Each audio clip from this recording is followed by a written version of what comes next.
So, after walking around Worth Avenue, we went for lunch to Cafe Boulud. But before that, we saw this very wonderful garden called Pan's Botanical Garden, which was really beautiful, very lush. It was a hot day, and we got a nice cool shade there. And this is Cafe Boulud, owned by the French Michelin star chef Daniel Boulud.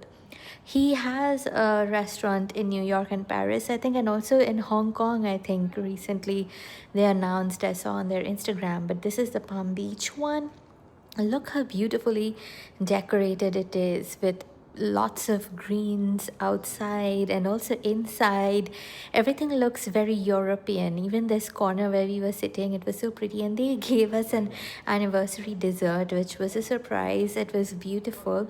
It tasted really, really good, very light. The custard on top was so light.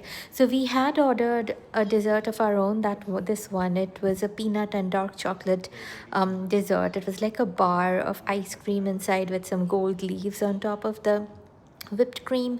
It was also delicious, but the anniversary dessert which they made was really out of the world, and I was very impressed by the interiors of this cafe. It is definitely a very, very high-end restaurant. People, other women there were with like Hermes and Chanel bags and stuff, so that's definitely a big marker of how expensive a place is. And then we went to the Henry Morrison Flagler Museum, and I was so glad to have found this museum there, because this is a Gilded Age mansion. Henry Morrison Flagler was a railroad builder, so he, I think, built the railroad from northeast of the US to Florida, and he basically developed Florida and this part of Palm Beach the way it is. And this was his mansion. So in winters, during the high season, when it's very cold up in northeast, people come to Palm Beach, and he made it possible.